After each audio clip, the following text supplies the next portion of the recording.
قصة الفيلم بتحكي عن أب وبنت ويل وتوم عايشين في الحديقة بقالهم فترة طويلة. كانوا حاسين إنهم عايشين حياة سعيدة، لكن في حاجة هتحصل هتغير حياتهم. تعالوا نشوف إيه اللي هيغير حياتهم.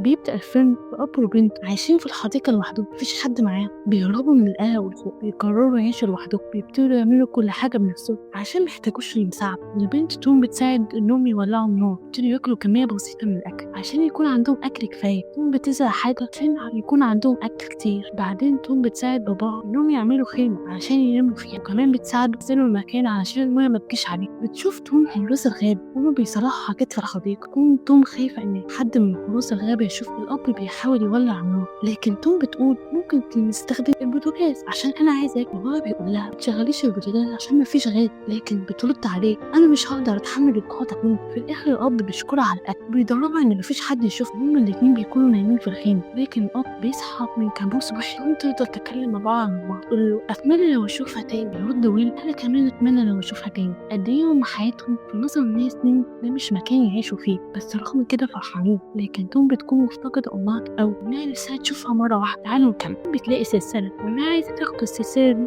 والبابا بيقول لها لأ. توم بتسرق السلسلة من ورا باباها. دول ماشيين عشان يجيبوا أكل، بتقول له هنقدر نشتري كل حاجة. بعدها بيمشوا لحد ما يوصلوا الحديقة ويرتبوا كل حاجة. في حد بينادي بره، لكن هي لما بتشوف كده حد ده بيمشي فعلا. الولد بيعدي ويمشي، ويلاحظ إن في حد موجود في الحديقة، ويفضل يجري بسرعة هو وبنته. البوليس بيدور عليه ومعاهم كارد عشان يشوف في إيه، في حد في المكان ده ولا لا. لحد ما البوليس بيمسك الأب بيقول له أنت عايش هنا لوحدك. بيرد ويل أنا معايا بنت، ويطلب من توم إنها تقف المكان اللي مستخبية فيه. يفضل ينادي عليها لحد ما في واحدة بتسأل توم أنا عايزة أعرف أنتم عايشين إزاي في المكان ده. بترد عليها أنتم جبتوا الكلب عشان تعرفوا كده. تقول لها أنا عايزة أتكلم مع بابا، هل بيتصرف بطريقة غريبة؟ توم بترد عليها لا. بتقول لها سؤال تاني، هل باباكي معاه سلاح أو حاجة؟ وبتفضل تبص على المكان اللي كانوا عايشين فيه. نظرات الوداع بتكون حزينة جدا. تمشي معاها. حياتهم كانت كده، قالوا اختاروا حياتهم إنهم يعيشوا حياة غريبة لدرجة إنهم يتفرقوا. هل كل واحد منهم راح مكان مختلف عن التاني؟ تعالوا نشوف اللي توم بتدخل الأوضة فيها بنتين.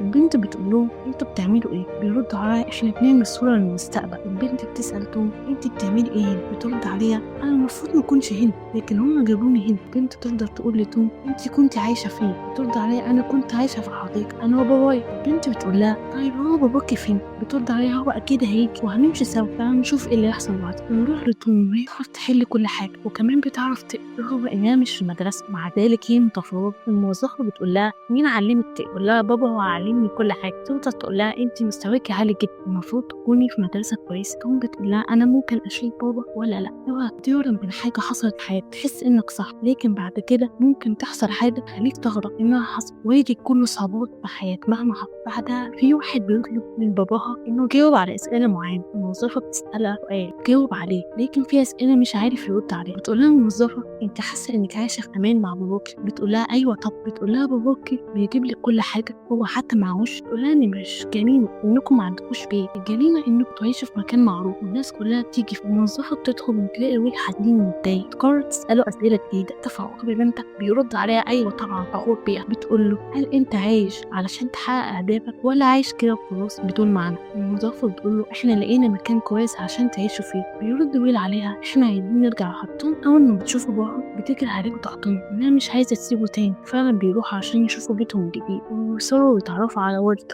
اللي لقوا من البيت الجديد ويدخلوا البيت الجديد. وورد بيقول لهم ان في ناس كتير مش عايزه تعيش في مكان زي هم عايزين يعيشوا حياتهم بطريقه مختلفه، لكن هم مش بيكونوا فرحانين خالص. وورد بيسالها هما كانوا بيعاملوك كويس؟ توم بتقول له ايوه كانوا بيعاملوك كويس وانا كنت قلقان عليك قوي. توم بتقول لويل كل حاجه بقت مختلفه. ويل بيرد عليها احنا لازم نفكر كويس وناخد قرار كويس. بابا بيقول لها هما قالوا لي ان في حد شافك علشان كده عرفوا مكانك. توم بتفضل تبص لويل بنظره غريبه. بتقول له ايوه كان في حد هناك لكن هو ما شافنيش خالص، كل ده بسبب. ويل بيقول لها انت ليه ما قلتيش كل ده؟ ترد عليه انا كنت خايف. بعد كده بيناموا بره البيت، لكن توم بتكون خايفه ان حد يشوف. ممكن تشتغل معاه في الاشجار عشان يكون معاك مبلغ. فعلا هو بيروح مع الشغل. الموظفه بتجيب لتوم عن ويل بيقول له ان احنا مش محتاجين اشياء تاني. توم بترد عليه انا بجيب الحاجات اللي تقدروا تستخدموها صح. تاني يوم الصبح بيروح الكنيسه. بيقول له يا ريت نشوفك عند. بيرجعوا البيت وتوم بتقول لويل احنا ليه رحنا الكنيسه؟ بيرد عليها علشان ويل هو اللي قال كده. ويل بيقول لها ان الناس بتشوف حاجات معينه. توم بترد عليه مفيش حد بيسأل حاجه عن حياتنا القديمه. ويل بيفضل يشتغل اكتر وقت. ونلاقي توم ماشيه لوحدها لحد ما بتشوف ارنب على الطريق، بتسأل عن صاحبه، تديه أرنب وتشكرها، بيقول إن في مزرعة بيتعلم منها زي رب الحيوانات وإنه نفسه يطلع مزارع. الولد بيوريها البيت اللي هو عامله بنفسه، تدخل البيت وتسأل عن مامته هي عايشة، بيرد عليها لا هي متوفية. الولد بيلاحظ إنها حبت الأرنب جدا، بيقترح عليها إنها تعيش في المزرعة اللي هو بنتهم، بتوافق. واللي بيرجع البيت من الشغل، لكن فجأة بيلاقي بنته مش في البيت، بيطلع بره ويفضل ينادي عليه. بعد كام ساعة بترجع بتقول لباباه أنا كنت بتكلم مع صديقي عادي وأسفة إنك قلقت عليا، كان معايا موبايل كنت كلمتك بدل ما أنت قلقان. بيقول لها إحنا بنعمل كل حاجة زي بتقول له إحنا المفروض فكرت إن مش ده كلام، أنت ليه مش حاسس إني الوحيد اللي هكون غريبة؟ بتسيبه وتمشي.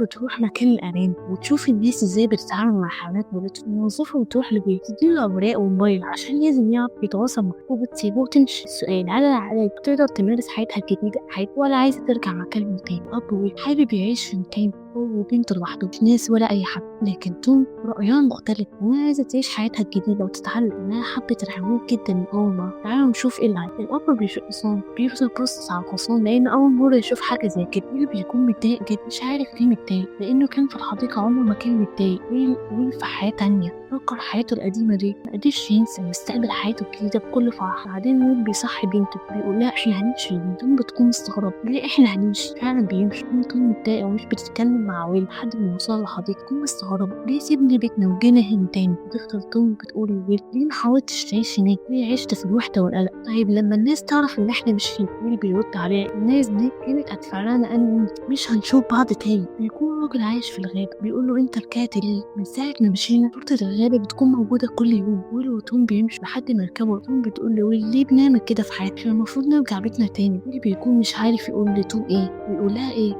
احنا هنروح مكان تاني. توم بتستغرب من تصرفات ويل، انها اول مرة يتكلم معاها كده على طول، بيكلمها كويس. توم كل ما يتكلم مع ويل هو يكون مش مهتم بكلامه. الاب بيدور على حد يركب معاه. ويل لما بيلاقي حد بيقول لتوم دي مسؤولية عليك، مش عارف يعمل كده. بيشوف حد تاني، بالفعل بيشوف شخص بيوصلهم المكان ده. الشخص ده بيكون عايز يتكلم مع بنت، بيقول لها ان انا هعمل حاجه غلط. توم بتقول له انا عارفه انك هتعمل حاجه صح. وبالفعل سواق بيوافق انه يوصلهم الطريق. سواق بيفضل يتكلم مع ويل، بيقول الشرطه بقت موجوده في كل مكان علشان نشوف الناس اللي يحاولوا يعيشوا حياتهم في الوحده. ويل بيسمع الكلام ده لكن ما بيردش، لانه عارف انه عايش حياته كده. هما بينزلوا من العربيه وعارفين هما بيعملوا ايه. توم بتقول له ويل الجو برد قوي، يفضلوا يمشوا تعبانين جدا لدرجه ان توم بتقول ما قدرتش انام خالص. توم بتقول لويل هنفضل نمشي كده. ويل بيقول لها احنا خلاص قربنا نوصل، متقلقيش طول ما انا جنبك ما تخافيش. بيفضلوا ماشيين في حاجه مفيش حد فيها، وبيقعدوا لوحدهم في مكان غريب ويولعوا النار. بنلاحظ ان حراره توم عاليه جدا، بيكون جدا جدا وخايف عليه عشان خايف يخسر حد تاني من حياته. كفايه انه خسر اغلى حاجه، مش عايز كمان يخسر بنته. ويل مش عارف يعيش حياته صح،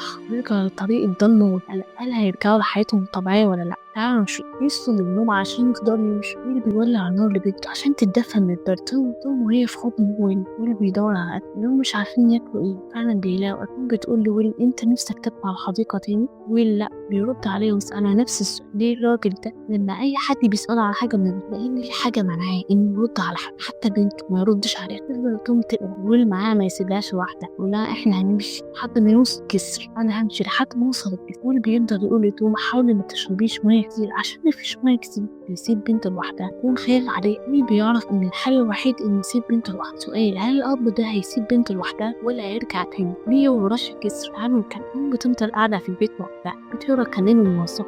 ايه كلام بيعبر عن حياتها. بتسمع صوت غريب. بتدخل البيت تعمل أكل لوحدها، بتنادي على والدها لكن ويل مش بيكون في البيت. تصحى من النوم تفضل تمشي لوحدها حتى هي مش عارفة رايحة فين. بتروح تدور على باباها، تفضل ماشية لحد ما تشوف ويل واقع على الأرض. تحاول تكلمه لكن هو مش بيتكلم معاها. تفضل تمشي لحد ما تشوف حد يزعق. تشوف ناس راكبين عربية، بتطلب منهم إنهم يساعدوه، إنهم ينقذوه. فعلا بياخدوه معاه لحد ما يوصلوا البيت. الست بتقول لتوم إن باباكي لازم يروح المستشفى. توم بتوكي، لكن الست بتقول لها إن باباكي لازم يكون حد يهتم بيه، مش فارقة الفلوس أنا هدفع. توم بتقول لها بابايا مش بيحب حد يسأله عن حياته. الست مصممة إنها تساعدها، لكن توم بتقول لها أنا مش محتاجة مساعدة. فعلا بتجيب دكتور لوالدها يكشف عليه. بيلاحظ إن رجله وجعاه جدا. الدكتور بيقول له أنت هيكل أنت كنت فين؟ توم بتكون قلقان جدا على باباها. الست بتطمنها تقول لها مفيش، دكتور كويس إن شاء الله هيبقى كويس. ست الدنيا ما تحاوليش تخلي باباك يهرب تاني، هو مش هيقدر يعمل كده عشان تعبان. ست بتجيب لهم بيت جديد يعيشوا فيه، بتطلب من توم إنها لو محتاجة أي مساعدة تقول لها. توم بتتكلم مع ويلي تقول له إن المكان جميل أوي لكن هو مش بيرد عليها أصلا. توم بتفضل ماشية لوحدها لحد ما بيلاقي سيدة بتوريها مزرعة النحل. بتكون فرحانة أوي إنها أول مرة تشوف حاجة اسمها نحل. توم بيقول لتوم إن باباكي كويس لكن هو هيقعد فترة يمشي على عكاز. يقول لها إن باباكي لازم يتخلص من الأحلام اللي هو عايش فيها دي. الدكتور بيكون معاه كلب بيقرر يعطي الكلب ده لتوم علشان يفضلوا عايشين هناك من غير ما حد يعرف،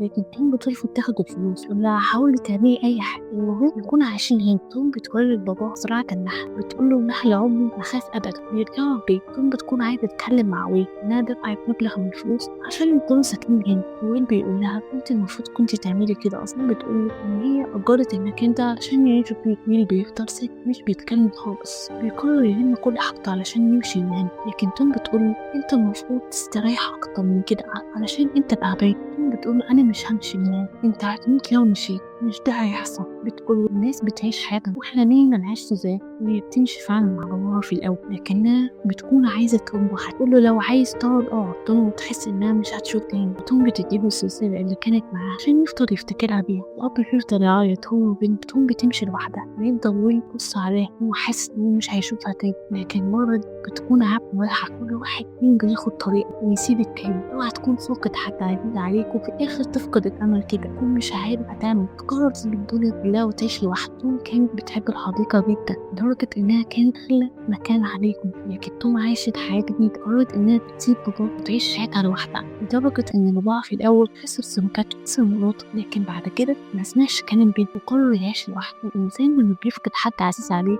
يلقى ان الوحده قرب انها كده مشكله اتحل، لكن الوحده انك تكون بعيد ده مش هتكون. في الاول كانت بتسمع كلام باباها لكن وين قرر يمشي. كل واحد قرر يعيش حياته زي ما هو عايز. لو الفيلم اثر فيك متنساش تعمل لايك وفعل زر الجرس عشان يوصلك كل عايزين نوصل 1000 مشترك قبل نهايه الشهر. اشوفكم في فيديو جديد وبقصه جديده. خليك قريب.